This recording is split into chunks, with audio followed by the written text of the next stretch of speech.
to the cloud. That's letting you know that that's happening. And hi, everybody.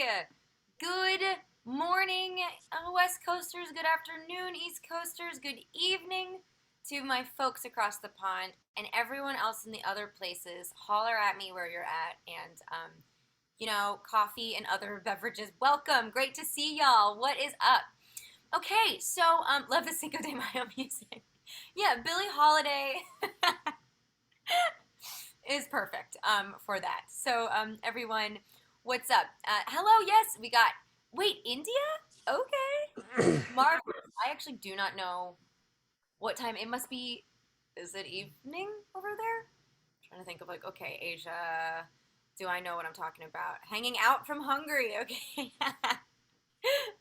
To you and what's up, Terry? Great to see you. Thanks everyone for being here with us. We got Oklahoma, we got Boston. We love to see it. My name is Siobhán, and I am your host for today's session. Sorry, our guest star had to cancel, so you just have to look at mine and David's faces. I know. I think we'll still be able to properly entertain you.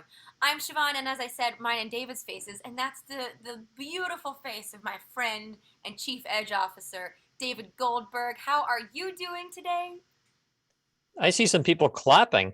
Holy cow. Hey, guys. Hello, everyone. Hello. I have never, ever heard the phrase beautiful face for me. So thank you for that. You made my day, Siobhan. I sign her paycheck. She sort of has to say nice things.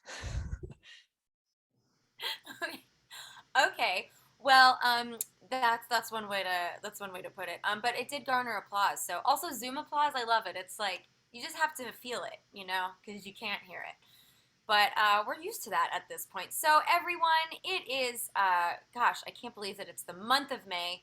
Holler at my moms in the house. You got the Mother's Day coming up.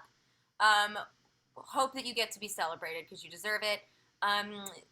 If you are a parent in general or a father, you got Father's Day coming up. But for my single dads or my single moms, I hope that you celebrate both days because that's you. So, today I want to drop some announcements. Still hoping that she will kick one off with. Okay. Oh, okay. Okay, Tim, I will take that. I'll take that rec to heart. I will totally take music recommendations. I love it. I was like, what do I want to listen to today? And it's kind of and David was like vibing with my kind of, Frank Sinatra, Billie Holiday, Ella Fitzgerald energy, which is, you might be like, Siobhan, that is not your energy, but it's like one of some of my favorite music. It's just counter to my personality, which is like, lots of energy. So, okay, announcements I want to start off with. We have this thing called a spring sale. This spring sale, no, phone is about to ring and I am silencing that. Okay, this spring sale is on our demos and our programs at Edge Studio. So that's a lot of good stuff. And I am just sort of going to really quickly show you what that means here. So I'm going to share that screen. And don't worry, there's no other sharing screen privileges. It's just me that gets to do this. But this is if you didn't get our email, this is our big blowout sale. So our demo recordings, if you want to record a demo, for instance, if you're not doing like a program, you don't want the training and the education, we're saving, you get $505 off of those. Our demo program, we're selling for $305 off. Our two demo programs, so that's 10 coaching sessions, two demos, as well as one demo prep session. That's you saving 605. And then the three demo program for my heavy hitters, you can save $905, which is almost $1,000, right? In our minds, it feels like when you spend 900, you feel like you've spent 1,000. I know I do. So those breakdowns are right here. The demo recording with Edge is originally $1,500, and the sale price is $995. The one demo training program originally $1,900. The sale price is $1,595. And then the two demo, that's $34. When we've knocked that down to $27.95, and then I know these are big scary numbers, the three demo program, so everyone just like take a deep breath. That $4,900 price point has been knocked down to $3,995, which is again that $900 savings there. So I wanted to share that with you because we just released this. and I wanted you guys to know about it. They're here in this in the chat as I've already dropped. You can take advantage of all of those things right there.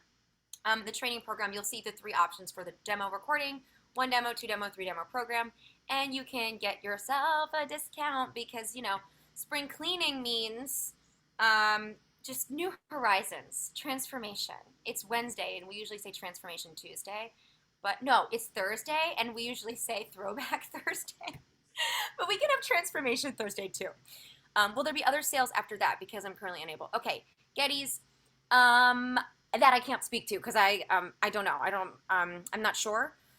This is happening for a limited time, so we want you to take advantage if you can and are able. Additionally, we have EQ and compression with Art Bruder. That class is coming up. It's this month. It's the 26th. If you are like, what is EQ and compression? Then you might want to take that class.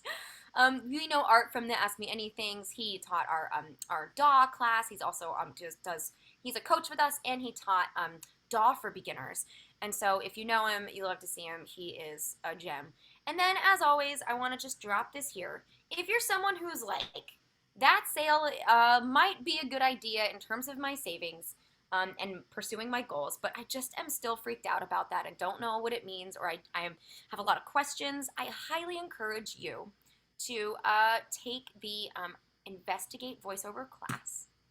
And you can take that class and learn more about what our offerings are and what our studio does in terms of our training program. And it's a super affordable class that really answers all of your questions, and you can take advantage from the sales from there. So we have lots of Investigate Voiceover opportunities for you, should you so desire them. And now I am continuing to bring the sweet, sweet people into our space. So thank you all for that. Now that being said, let's do our Ask Me Anything. Let's get into it. So probably most people know how it goes. Welcome to the Zoom chat. If you want to save it, because it's full of like great people making good jokes, and also there's good links, and also there is just good content that we all contribute to. You can save that chat if you're on a desktop by clicking the little ellipses in the bottom right corner, and the very top option says Save Chat, and you can keep that on your computer, and you can love and cherish it always. And then in your top right corner of the View button, you can choose to watch this session in gallery or in speaker mode. Gallery is where you get to see all the people, and I love it because when I make a joke and you guys laugh at it, it just makes me, it validates me, But if you want the speaker because you're like, I want to watch David and Siobhán, they're so expressive, I don't blame you for that either. So wonderful. I think those are the Zoom settings. We ask questions in the chat. We talk voiceover in the chat, and I am here to respond and meet and be the facilitator here to bring all kinds of questions over to David. And with that being said, we'll get this going. If we want to unmute you because we're like not sure, we'll do so. But otherwise, everybody's muted because, as we all know, boy, I have so much trouble. I mean, it's enough for me and David to like not interrupt each other. Can you imagine if it was otherwise? So there we go. Okay, we got Alaskans here. We got London. Cleon, what time is it in Jamaica? Will you enlighten me and tell me what time it is? Because I truly don't know. Have not been there yet. And you're 12 noon. Okay, perfect. Glorious time. All right, so not too different from me here in Los Angeles. All right, let's go. So I'm going to the top. Okay, and I love these music recommendations. This is good. Yeah, we can start to take some tips for how we get into these sessions. I really like walking into a vibe, as we like to say. So, okay, we got Getty's. Our in-person class is now available for private evaluation. Actually, David, I think that's true, right? Art Bruder can do private evaluations in studio I in New York. Am Yeah, I right? I think that is true. I want to make sure everyone hears both Siobhán and I saying think.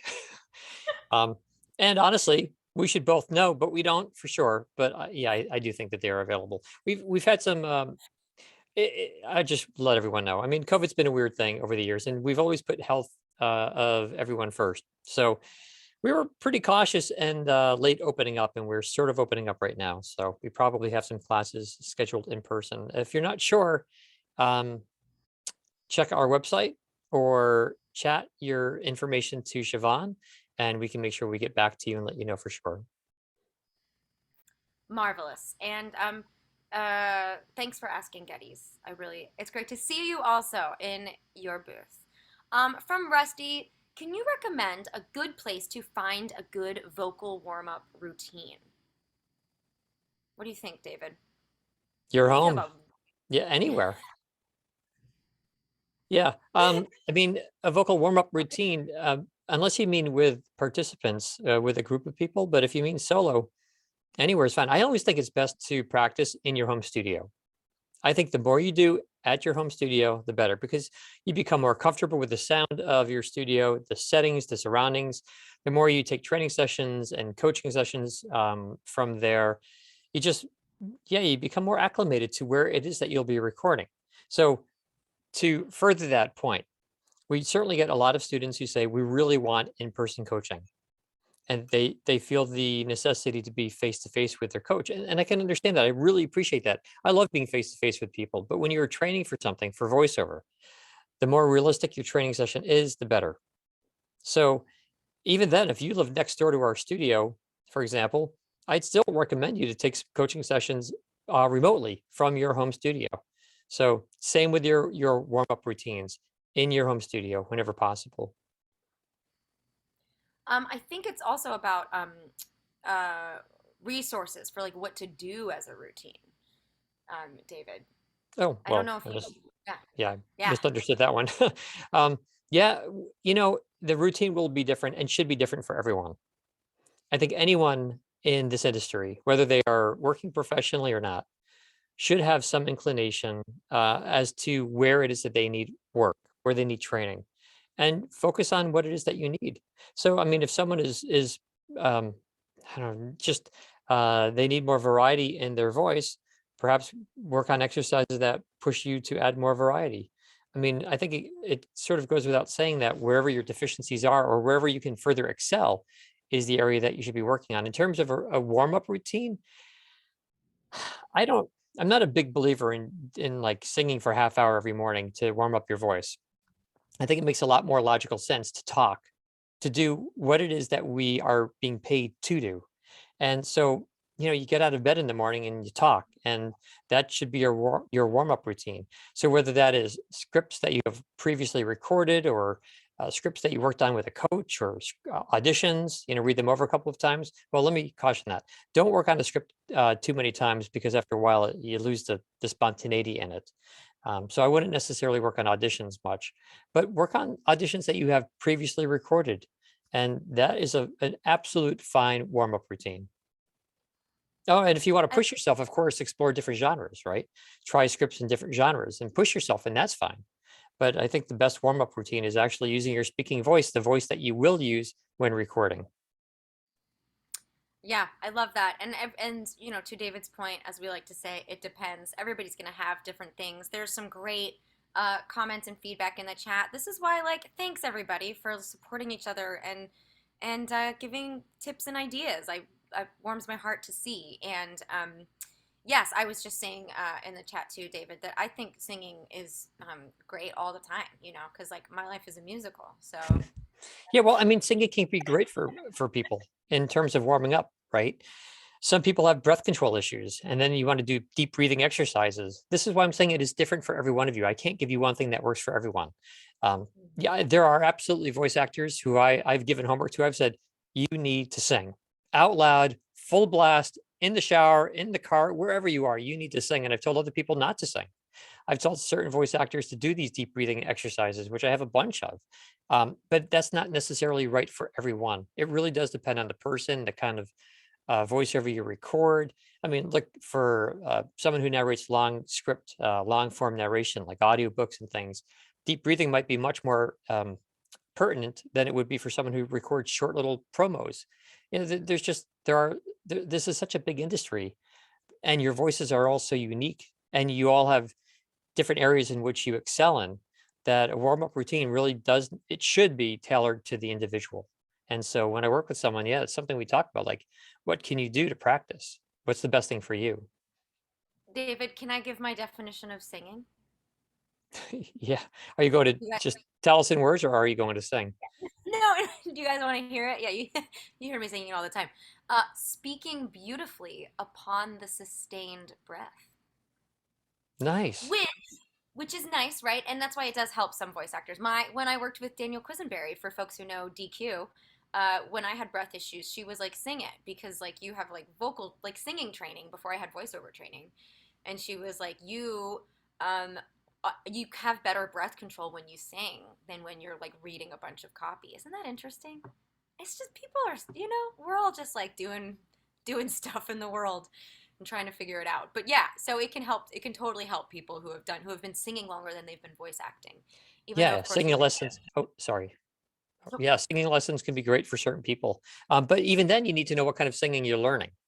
There's a big difference in terms of breath control and vocal placement between operatic singing and jazz and rock and so on. So sometimes even knowing what type of singing will be best is really key. So you can find an instructor who teaches you properly. Same thing with acting lessons. I think acting is great for some people, not everyone. But for certain voice actors, I think acting training is great. However, you need to understand if you are learning stage acting or film acting, there's such big differences between these. And so this still comes down to where you can further excel and the kind of voiceover you're recording. So there are lots of variables. I love that. And when the pandemic hit, the Met Gala, not the Met Gala. I'm clearly in the modern world right now. The Met Opera started releasing their videos for free online to watch, and I just started watching so many operas that I'd like never gotten the chance to see. And I love watching those people take a breath. Like it is wild to watch like an opera singer just like inhale before they do the amazing things that they do. So yeah, fascinating. The instrument is a beautiful thing. Um, I have a question from a friend saying, "Where do I send my sample?" In other words, not a full demo. So if I send a sample to a coach, they're likely to say I need coaching. If I send it to an audio guy, he'll say I need a bunch of new gear. If I send to an acoustic place, she'll say I need a big sound booth. How do I prioritize and focus on my weak points? I think this question is like, this is about your is this about your overall sound and studio space and like how to get feedback on it? I And think to that's me, the question of like, yeah, go ahead, David. it's so funny because at the beginning of the session, you said, you and I have a hard enough time not interrupting each other, and that's twice I've interrupted you. Sorry. I think that they're asking what this person needs is just a general assessment. They just need someone to talk them through a whole bunch of stuff, figure out where they are, figure out what they need to do next. Touch upon their voice, their potential training, where they may be marketable, what's up with their studio. I mean, that's just I don't know, schedule an evaluation with me or an assessment with me. I'm happy to do that for anyone. Because there are coaches out there who clearly know one area of the industry and they know it super well, whether it's acoustics or engineering or editing or audiobooks or documentaries and so on. And then there are some people more like me who just have general comprehension of the entire industry. And so, that might be, to me, it would make sense to just grab a session with me. I don't mean to necessarily sell myself here, but I am. But I think it would be the smartest move for you. Yeah, I agree. It sounds like uh, yeah, you need an assessment is the exact word for that. Um, from Bob, I see that you provide casting services and that you have a voiceover library roster of VO artists. How does one apply to be added to this library? And are there prerequisites to apply? Yeah. Excellent question. And you guys should all be promoting yourselves all the time. Send us your demo. Make it clear. Anytime you send any production house your studio, make sure you distinguish yourself. Let us know what makes you different, because the vast majority of demos that we receive, and by the way, we receive a lot of demos, and I mean a whole lot of demos. The typical demo comes in and we get demo one and demo two, and the person says, I'm a voice actor, I do commercials, I do narrations. Now, we don't even know if demo one is the commercial or the narration demo. And if we download demo one, There's no name attached to it, so we'll never be able to find it again. So think about how you market yourselves to someone like us. Why not say like, I specialize in this type of voiceover or this language or this accent or this style. I specialize in something. Give us something to hold on to, something that we can stick in our database so we know when to call upon you. So send your demo to us. You can send it to office@edgestudio.com and make sure the demos are clearly named. Um, very brief description of yourself and what you offer, a link to a website if you have one. And yeah, that'd be great. I am just typing this into the chat. Okay, great. Perfect. Thank you, David. Wonderful, wonderful response. Don't you all love it when we're like, this is the answer? And we're not like, well, okay, I know you guys like that too, because that's the real stuff. So from Kyle, what's up, Kyle? If we sign up for one of your packages, for one of our demo training packages, I think is what they're asking. Do you help us find any work or maybe recommend places to sign up for work? Yes. The answer is yes. So to be more specific, part of the demo program includes a marketing class.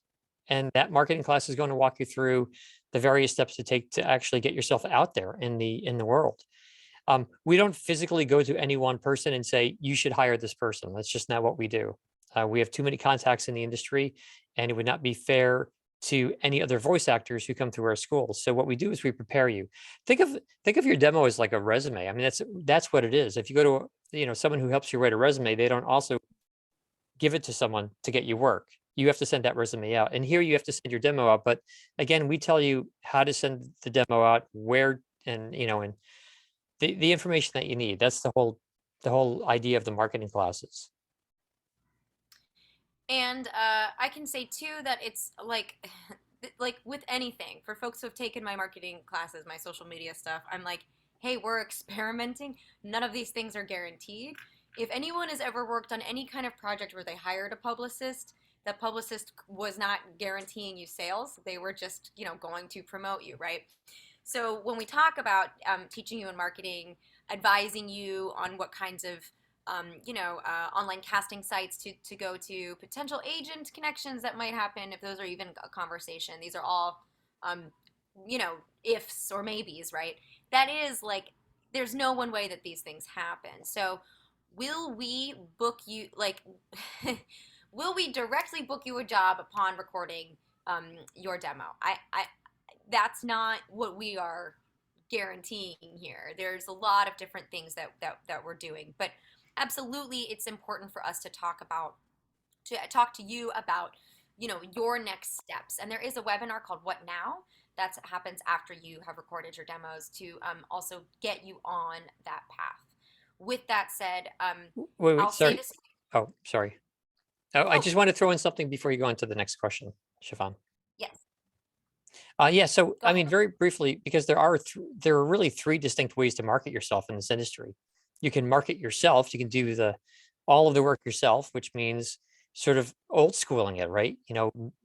Emailing your demo to potential clients and joining the chamber of commerce in your local town, and telling business owners in your town that you provide voiceover services, and you can market yourself. But the second way though is to have someone market for you, right? And Siobhan just sort of touched upon that, and that would be an agent or a manager or a representative and some type of talent scout, and let them do the work for you. And the third way to market yourself is to use an online casting site, and like voices.com and voice123 and Bodalgo. They're all excellent, and no one way is right for everyone.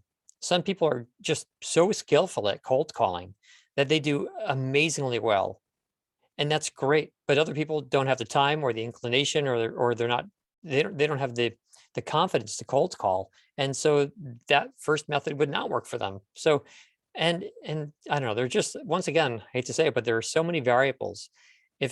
Once you kind of learn the industry, once you take the marketing class, you start piecing together what makes sense for you. You find the marketing path that works for you. 100%. And the last thing I was just gonna say is that when you're training for your demo, there's a lot of work that needs to go into your demo, and you are not going to want to split up an hour-long coaching session into your vocal technique and skills with a marketing consultation, right? Like that's just not a good use of your time.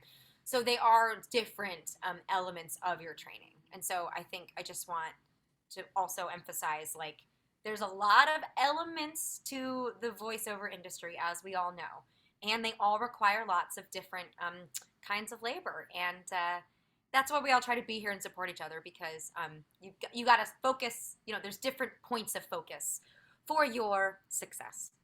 Now, Jancy is asking, when and where is the best location to find voiceover jobs for animation? A classic question, David, if you want to tackle that. Yeah, so you'll read a lot of blogs online that say, you need to be in LA for the biggest work. And to some degree that is true, but I'll tell you up front, there is animation work everywhere from home studios. There are so many working animator or animation narrators that I know, animation voice actors who I know who work from their home and they are completely booked. They do absolutely terrifically in this industry.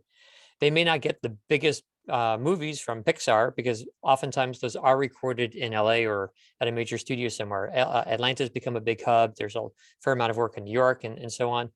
Um, but you can work from anywhere because the animation world has grown. I mean, it's on explainer videos these days and kids programming, kids books, talking toys, narrated apps for kids. The animation is huge right now. It's still a small segment of the industry, but by percentage, it's growing really quickly in this in the voiceover world, and it's fun stuff too. It's very fun. It's fun for us to record, for sure.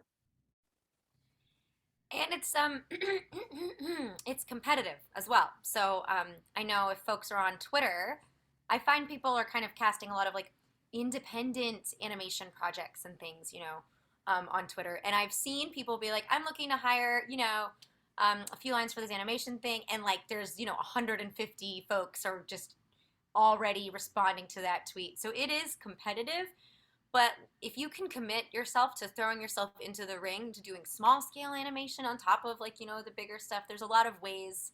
I guess what I want to emphasize too, if you love animation and things like that, to David's point, like talking toys, etc., there's a lot of ways to get satisfaction from your voiceover career, even if you're not necessarily doing Pixar.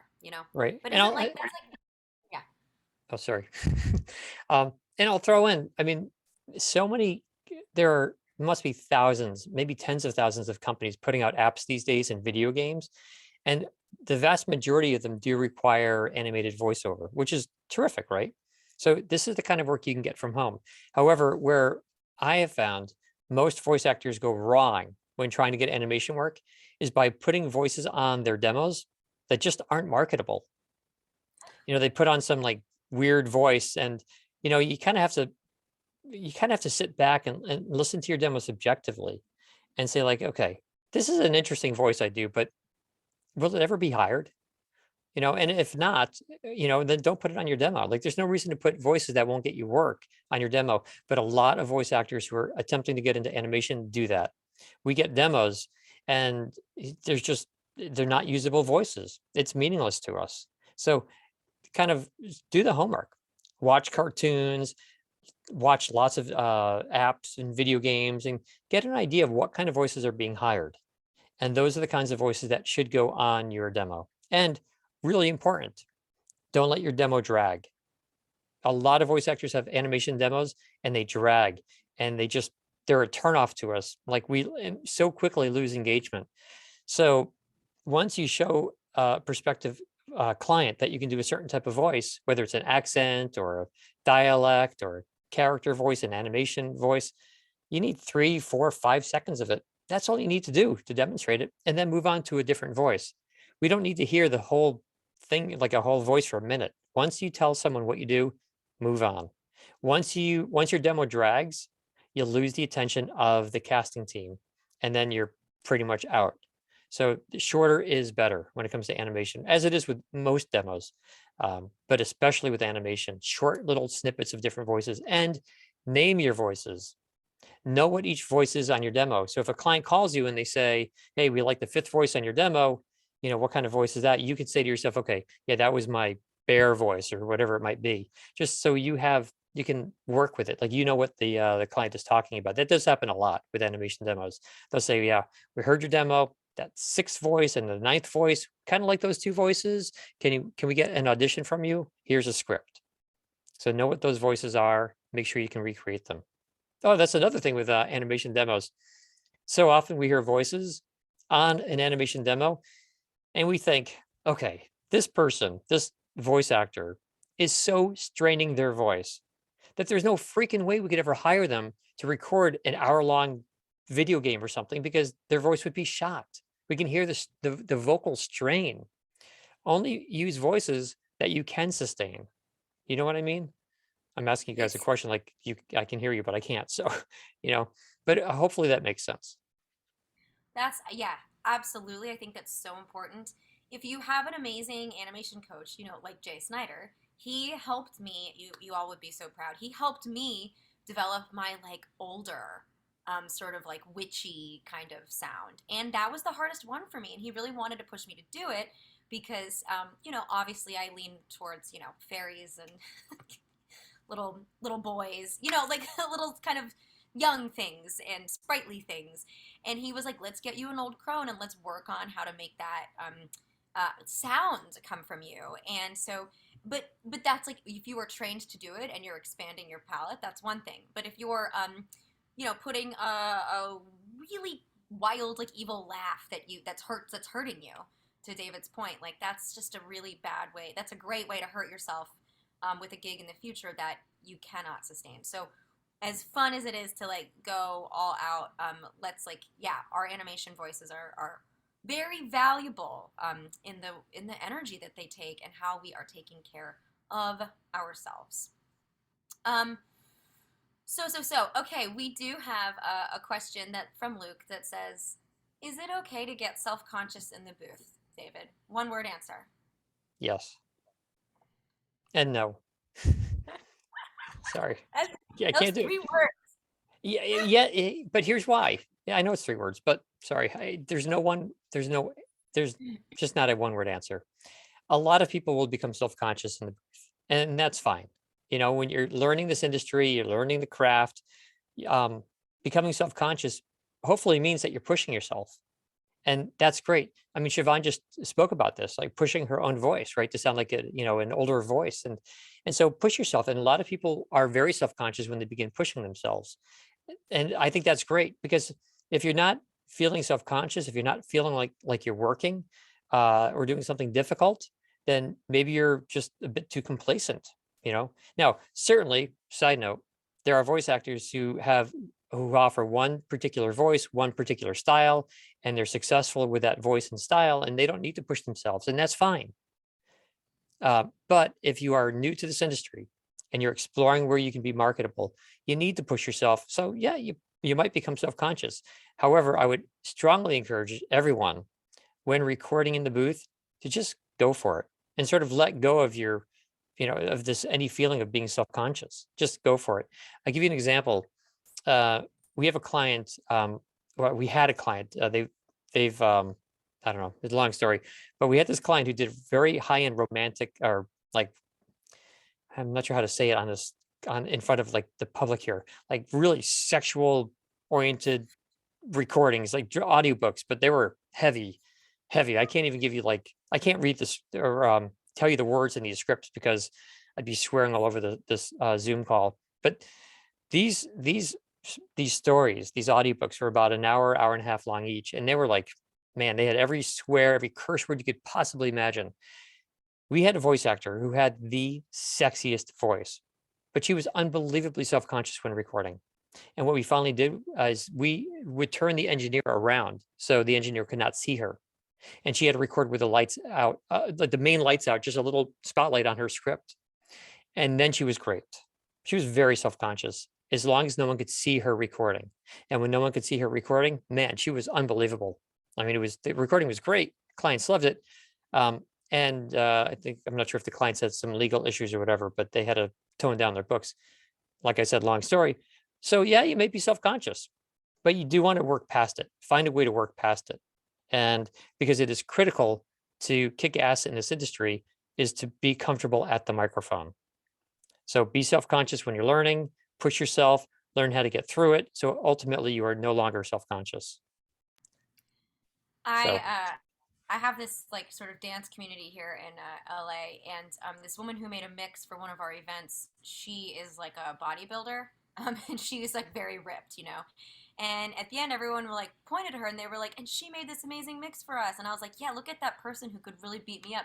And we clapped, and she was so self-conscious. She was like, "Don't look at me." She like totally like shrunk into herself, and I thought it was just wild because I was like, "Yo, everyone wants to be you. Like, why are you doing that?" So to David's point, yes, it's very, very normal. It's very, very okay. And the reason he says yes and no is also because at some point we have to acknowledge and see, oh my gosh, who was it? I think it was James Andrews who said in one of our sessions, he's like, I see that self-conscious part of myself. I acknowledge it, I let it, I hear it, and then I send it over to the kiddie table to go play with crayons because it's a little child and it doesn't need and it can go over there and it's like you're gonna be okay. And then my adult self, am gonna like, be confident and self-assured and do my thing. And I just felt that really resonated. Like, yourself, like, you don't need to pretend that that's not there. That's probably not going to be healthy for you at some point. But to let it go and not go in with you uh, to the booth as much as you can. When you go in the booth, if as much as you can, be self assured because you deserve to be your biggest cheerleader. Michael had asked, David, I love these, and I wonder if you want to give us top five. But actually, it's a double whammy. It was basic do's and don'ts of a voice actor's website. So I don't know how you want to answer that. I know you're really good at lists, um, but what do you think? yeah, for a website, trying to like organize it in my head right now. A decent answer. I could say that first of all, you really ought to have a website, and that's key. And it needs to look professional. And I mean, and I'm sure that's obvious to everyone. But what makes it professional is, I think, the thing that we need to talk about because everyone's definition of professional is different. Um, Actually, it has to be professional and marketable. It has to work. So here's what I would say. Trying to bucket this in my head right now while we speak. The first thing that you need to communicate with a website is your sound. Second thing you need to communicate is trust. You need to convey that the client can ultimately trust you. And I'd say the third thing is you need to make it easy for someone to contact you. Those would be the three steps in marketing yourself. Again, make sure someone can hear you, make sure they trust you, make sure they can find you. So let me talk just in a bit of detail. In terms of number one, making sure someone can hear you, put your demos on the front page or homepage of your website. I've told people in past not to even call it a homepage, but call it the demo page because the number one reason why someone will go to your website is to hear your voice. And it's still shocking to this day how often I go to a website and I can't find someone's demos because it's like on the third page, and there's not even the word demo in the links up top at the top of the page. Sometimes voice actors try to make their website cute, and it might say samples or hear me or check this out or listen to that. But I'm so focused on that four-letter word demo. And when you're speaking internationally, it's such an international business that people from other countries who may not even speak English as their native language are also looking for the word demo. So you have to say to yourself, well, is it more important that I'm cute on my website, or is it more important that I market and get work? And assuming it's the latter, then use the word demo and put that on your front page if at all possible. I don't know why it wouldn't be possible. That's what people want. Then I said the second thing you really ought to do is make sure that you convey some sense of trust. You need to garner trust from that potential client or the casting team. That can be testimonials, photographs of you working at the booth. It could be examples of work you've done, logos of clients. And if some of you are brand new to the industry and you think, oh man, I haven't done any work. What am I going to put on my website to garner trust? Then you can say, I have trained professionally, and list the coaches you've worked with. I mean, put something, I've taken this many classes, and I've really trained and studied for years. And what you hear on my demo is absolutely representative of what I can offer at this point. And somehow build yourself up. Okay, even if you pull from days that you gave public speaking, or you speak corporate, in your corporate setting, you speak to audiences, or you train individuals on e-learning or compliance or whatever. I don't know. Find something to garner trust. And then the third thing is make it easy. Like, I mean, really easy for someone to contact you. Most websites I come across, the voice actor only has a contact me form. Very often they call it contact us. They've just taken like the template from the website manufacturer, and it says contact us. And I always think, what do you mean us? It should be me. But beyond that, put a phone number, put an email address. I will tell you, from so many years in this industry, half of our production clients, half of the clients who come to Edge Studio looking for us to cast and produce for them, half of them will call or email, versus half will use our contact form on our website. So if you only have a contact form, you're potentially losing a lot of people. And then I've come across websites where there's only a phone number in the bottom left corner of like the third page. Well, that doesn't work. Put it at the top of your page. Make it easy for someone to contact you. I'm sure all of you have like gone to a website at some point, and you're trying to find a customer service number and you can't find it anywhere. It's frustrating. Don't do that to someone who's hopefully going to hire you. Every page, everywhere you look, your phone number, your email address should be there, and a link to the contact us form. So those are the big things. A couple of things not to do. We don't need pictures of you fishing on a boat with your dog with a life vest on in the water. It's cute and all, but we don't need pictures of that. We want to see you at the microphone. Big script font looks like it's a homemade website. It just doesn't work. I don't know, just look at the website and make it clear. Okay. Another big thing to avoid is having lots of sentences that start with I. So instead of writing things like, I do commercials, I do narrations, I have a home studio, I speak these languages, turn it all around to work for the prospective client. So instead of, I speak these language, I speak these 5 languages or 2 languages, right? Should you require English or something else, then reach out to me. If you're talking about a home studio, instead of saying I have a home studio, why not say you'll love the acoustic quality, or the broadcast standard quality that that you receive from my studio. Make it about them. Everything should be about the potential client and not about you. So those are just some quick thoughts. This is one of those And topics I could probably talk for hours on. I know we could do a whole session on it, honestly. Now that would be I interesting. That would be interesting. And actually, because I'm obsessed with this stuff, you might have noticed on Twitter that I did a little poll, and it was a very popular poll where I was like, show me your website. And then I, being an obsessed person, made a spreadsheet of my favorite voice actor websites.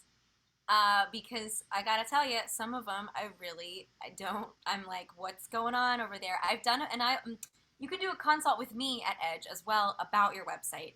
And I've worked with folks, and to David's point, there's a lot of things. I think when you get really in your head about your branding, you lose sight of like the peripheral, right? How it's actually looking. Because I worked with one voice actor who was like, I just love this. I was like, why is there a purple?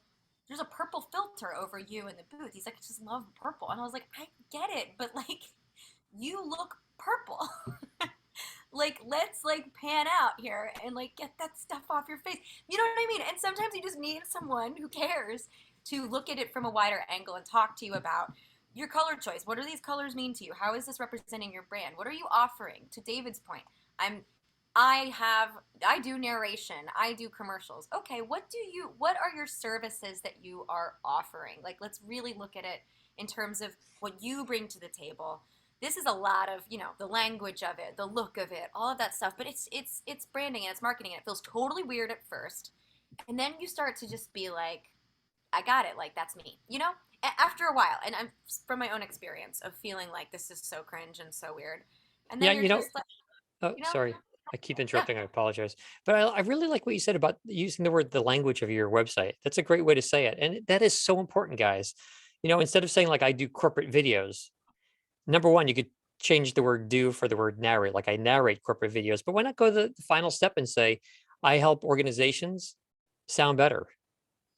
Corporations trust me to help them sound better. That's so much nicer than saying I do training videos.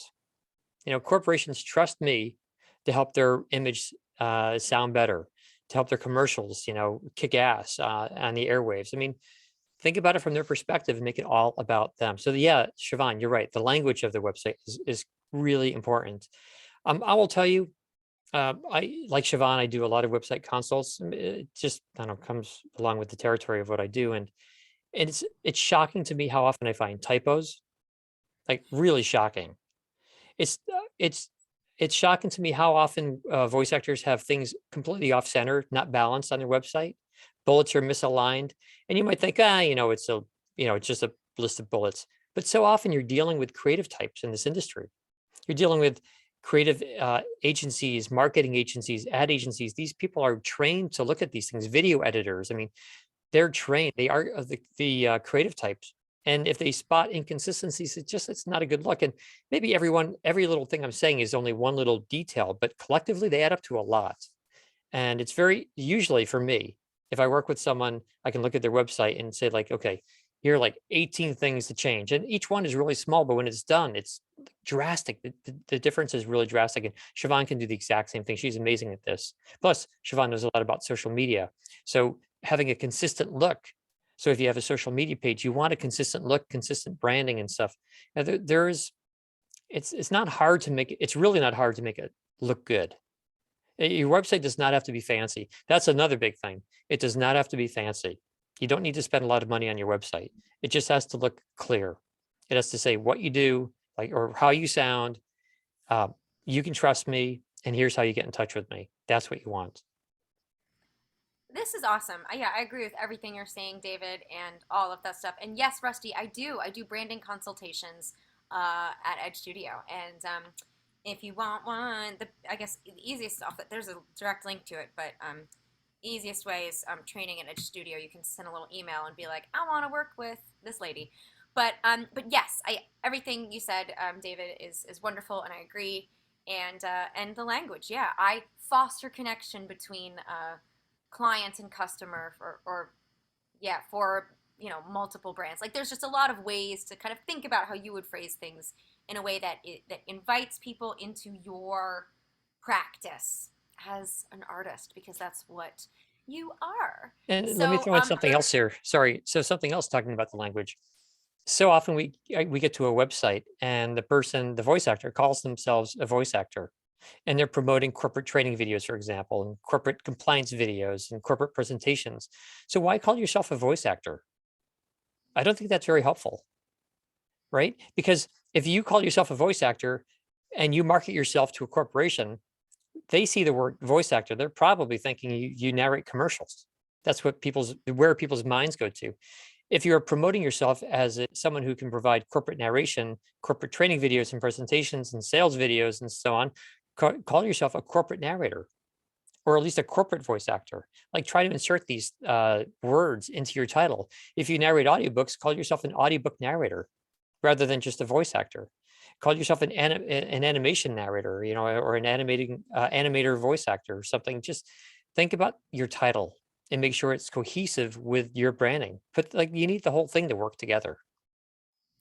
I there's so much great stuff going on. There's talk about TikTok in the chat.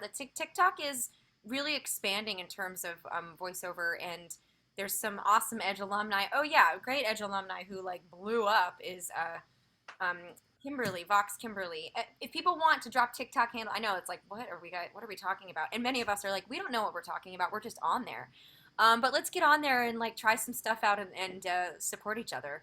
Absolutely, because as Amber was saying, that people are putting animation auditions on TikTok as well. If you're starting to feel overwhelmed, just take a breath.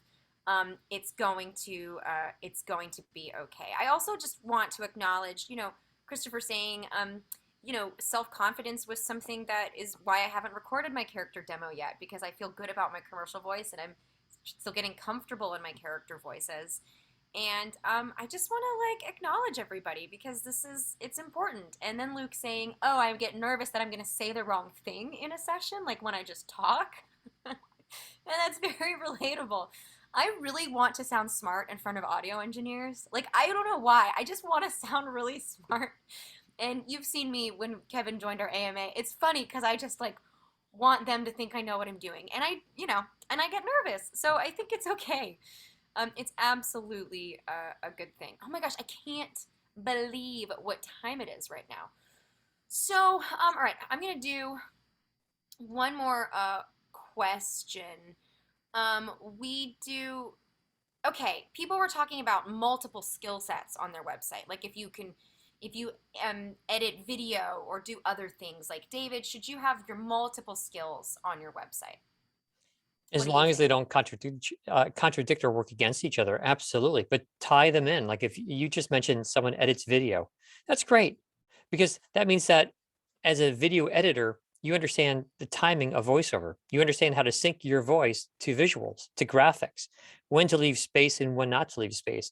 You get the whole concept of you don't need continuous speaking because there is video to keep the listener entertained, right? And so if you have different skill sets, make sure I should say if you have different skill sets and that they're on the same website, tie them together. Let each thing help the other thing. I said earlier, if you're going to market yourself to Edge Studio as a voice actor, then tell us what makes you different, what makes you special or unique. If we find out that you are a video editor, that's interesting because that means that if we have narration for a narration for a video, you're more likely to at least pique our attention because we think, okay, you know how much time to leave for listeners to take in to absorb the information you're giving. You know when to leave space. You know you make it easier for our engineers. Of course, we can space things out, and we do to sync it with the visual. But if you give us something that works, like it's close to what we need up front, then clients always are appreciative of that and are always more inclined to hire you. So yeah, tie all of this stuff in. I would say my recommendation is to keep it organized. So if you say, Siobhán O'Loughlin, artist extraordinaire, right? That's my website, let's say. Actually, I do currently on my website, I have a services section. It's a little drop down of services, voiceover. I do custom experiences for people. There's there's different kinds of things that I offer under services, right? And I think that that's totally legitimate. I do think if your voiceover business is booming, you're going to eventually want just a voiceover website. If you've got so many clients whose logos you can drop in, if you've got so many testimonials, if you've got, just a lot going on, I think you will eventually want your own website for that, right? But if you're new and you've got a few different things that you do, like video editing is a great example, then services, you've got voiceover talent and you've got video editing and maybe graphic design. You know what I mean? Like that's like fine. Just make sure, as David said, it's organized, it's clear, it's succinct, and that your demos are there, and that there is a way to contact you. If I want to book you, it should be very easy to book you. If there's so much stuff and so much like things, then it's gonna be hard to do. So regarding different skill sets, putting them on different. Yeah. Okay. Cool. Cool. Cool. I think. Oh, on camera work on one page. Yeah, I would say, Micah, a drop down that's got on camera actor and then MC announcer. I think that's great. And you can really just think about how you would head those things. Like how do you describe yourself and do a little, what is that called, Dina? The mapping, the brain mapping, image mapping, when you write stuff out, it's called something. Think about how you describe yourself. Mind map. I love everyone here. I just need to say. Um, Kyle, yes, there is. The recording will be posted. Kyle's like, how can I get a recording from today? Because I can only write notes so fast. um, all of these videos are available on our YouTube, which you can subscribe to, and then you'll get notifications for. And if you want to binge, one of our friends here, he was like, one day I just watched all the AMAs. And I was like, that is way more me than I could ever care to subject anyone to. But you, but you can do that. You can, Tim. I was like, wow. I'm sorry about that. Um, So yeah, so there we go. On camera experience. Okay, okay. I think I'm getting a hold of these questions and responses. And again, like I said, posting your demos is a very, very important part to booking your voiceover work, which is why, like I mentioned before, taking advantage of that spring sale might be useful in this great time of spring cleaning transformation. If anyone has a VR headset, oh my gosh, I do. Now we're really just going all over the place. Okay. How about having a blog on your website? Ooh, David, do you want to talk a little bit about the Edge Studio blog in our last few minutes here? Yeah, but I think also specific to this person's question, should you have a blog on your own website? And I think that's great because Google loves content. But the problem I find is that voice actors start a blog and they have an entry from like 1997 and there's nothing more recent. And that is the biggest indicator that you're just either too busy to care or you're just out of commission. So if you begin a blog, I would say to yourself before you begin it, realistically, will I be able to update it every month or add something every month or every 2 months at minimum? Hopefully, even more often. And Siobhán would probably know the best how frequently is best to add something. But yeah, don't let it subside. Or if you think you're going to put up information and not update it, then don't call it a blog. Just put it up as a helpful information without a date, just so it doesn't look out of date. Um, so those are good Uh, things. Hard agree and support of that statement. Actually, I know that Michael Fleming has a blog on his site. Am I right? Am I right? You have a podcast. That's the other thing. I think about all the things I need to do, and then I look at people who I think are awesome, and I'm like, I need a podcast. Michael has a podcast. Okay, yes. So a blog you're gonna want to do twice a month if you're doing it, but if you can't do twice a month, but you want to start one, Dave, I agree with everything David said. The consistency is so important with anything that you're venturing into. And I know you're like, but Siobhán and David, I don't have time for that kind of thing. And we're like, I know, but you got to make that time or commit to something else. Everything is a commitment. And you don't know what's really working until you've done it for a bit, right? You have to have a period of getting that consistency to really test it. And Google loves content, as per what David said. The Edge Studio blog is twice a month. And updating, making sure. Also, if you've got blog posts from 1997, do me a favor and go have a look at them and make sure that you didn't say some stuff that shouldn't be on the internet anymore.